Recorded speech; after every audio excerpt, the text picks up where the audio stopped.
अब बात महिला आरक्षण की। बीजेपी अब पूरे देश में महिला आरक्षण के मुद्दे पर विपक्ष के खिलाफ अभियान चला रही है। आज उत्तर प्रदेश, मध्य प्रदेश और महाराष्ट्र में बीजेपी के बड़े बड़े नेता सड़कों पर उतरे।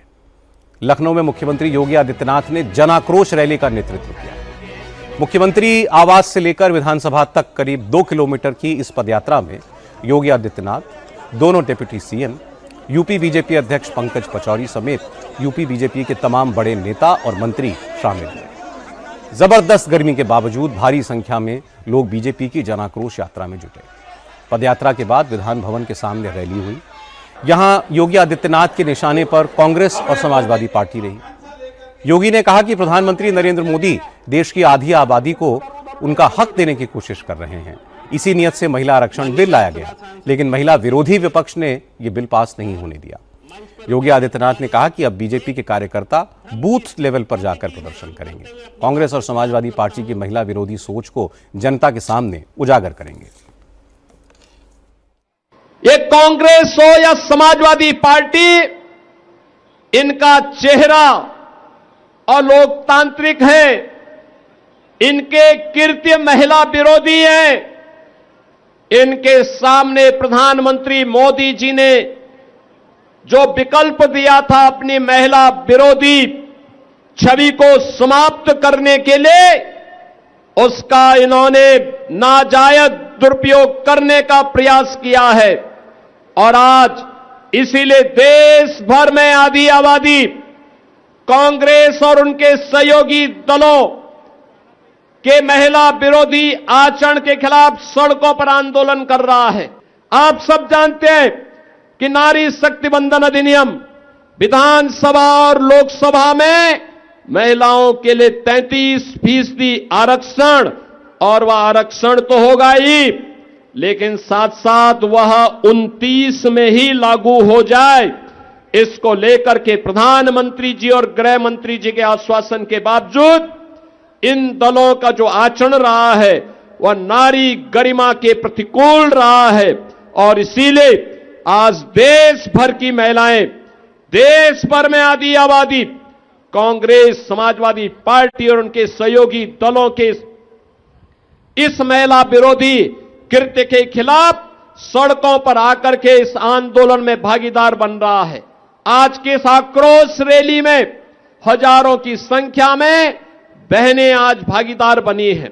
ये आक्रोश रैली यहीं पे विसर्जन की जा रही है, लेकिन इसको हर जनपद में, हर मंडल में, हर बूथ स्तर पर इसको एक कैंपेन के रूप में आगे बढ़ाना होगा। योगी आदित्यनाथ चिलचिलाती धूप में महिलाओं के हक की आवाज उठाने के लिए सड़क पर निकले, लेकिन अखिलेश यादव ने योगी का मजाक उड़ा दिया। अखिलेश यादव ने कहा कि योगी को मालूम है कि 2027 में उनकी हार तय है, इसलिए अभी से विपक्ष के रोल की तैयारी कर रहे हैं। सुना है कि पदयात्रा हो रही थी लखनऊ में, और इतनी भीषण गर्मी में कोई काला चश्मा नहीं लगाया था। और ये जो पदयात्रा थी वो प्रैक्टिस है कि विपक्ष में ऐसे ही आंदोलन करना पड़ेगा इनको।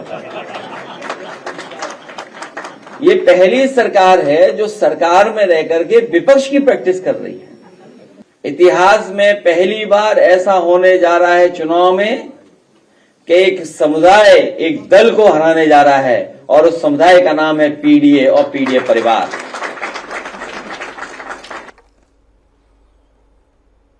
इसके बाद अखिलेश यादव महिला आरक्षण बिल पर आए। उन्होंने इस मुद्दे को जातिवाद से जोड़ा, पीडीए की बात की। अखिलेश यादव ने कहा कि सरकार महिला आरक्षण की बात करके जाति जनगणना से बचना चाहती है, पिछड़े वर्ग की महिलाओं को उनका हक नहीं देना चाहती। इसलिए ऑपोजिशन ने सरकार के संविधान संशोधन बिल का विरोध किया। हम समाजवादी लोग हमेशा महिलाओं के आरक्षण के पक्ष में रहे हैं। महिलाओं को आरक्षण मिले, उन्हें आगे बढ़ने का मौका मिले। अगर कोई आरक्षण को रोकना चाहता है तो वो भारतीय जनता पार्टी है। उसकी बदनीयत को हम लोग कामयाब नहीं होने देंगे। केवल लोकतांत्रिक जीत नहीं हुई, बल्कि भारतीय जनता पार्टी की बदनीयत की भी हार हुई। और जब जातीय जनगणना की मांग होगी तो लोग अपने हक, अधिकार और आरक्षण की बात करेंगे। इसीलिए भारतीय जनता पार्टी के लोग जनगणना नहीं करना चाहते थे। जब गिनती से आरक्षण मिल रहा है, तो जब तक गिनती नहीं होगी तो सोचो आरक्षण कैसे मिलेगा। इसलिए भारतीय जनता पार्टी की कोशिश थी कि जनता को गुमराह करें। अखिलेश यादव पिछले कई सालों से हर जगह पीडीए की बात करते हैं। पीडीए मतलब पिछड़ा दलित अल्पसंख्यक। आज योगी आदित्यनाथ ने इसका जवाब दिया और कहा कि अखिलेश समाज को जातियों में बांटना चाहते हैं, लेकिन मोदी बहुत पहले बता चुके हैं कि उनकी नजर में 4 ही जातियां होती हैं और मोदी सरकार इन चारों वर्गों के विकास के लिए काम कर रही है। मैंने, आप जानती हैं कि पिछले 11-12 वर्ष में प्रधानमंत्री मोदी जी के नेतृत्व में देश के अंदर जो परिवर्तन देखने को मिला है, उसमें उन्होंने सदैव इस बारे में कहा है कि देश के अंदर केवल 4 जातियां हैं। उनमें पहली जाति है महिला की, दूसरी जाति है गरीब की, तीसरी जाति है युवा की और चौथी जाति है किसान की। और उन्होंने सभी नीतियों को इन्हीं 4 के इर्द गिर्द केंद्रित करते हुए देश को आज आर्थिक उन्नति के एक नए सोपान तक पहुंचाने में सफलता प्राप्त की है।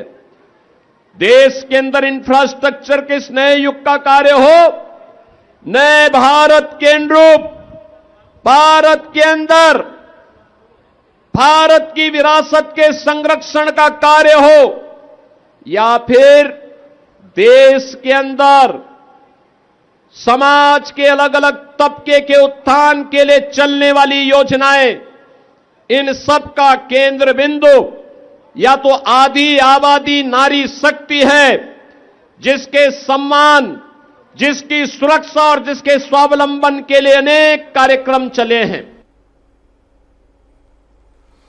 पार्लियामेंट में जिस वक्त संविधान संशोधन बिल पर चर्चा हो रही थी, उसी वक्त प्रधानमंत्री ने कहा था कि यह बिल पास हो जाता है तो 2029 के लोकसभा चुनाव से महिलाओं को आरक्षण मिलने का रास्ता भी साफ हो जाएगा।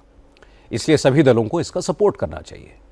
मोदी ने उस वक्त कहा था कि अगर सारे दल इस बिल को समर्थन दे दें तो सबका फायदा है और जो विरोध करेगा उसे देश की महिलाएं माफ नहीं करेंगी।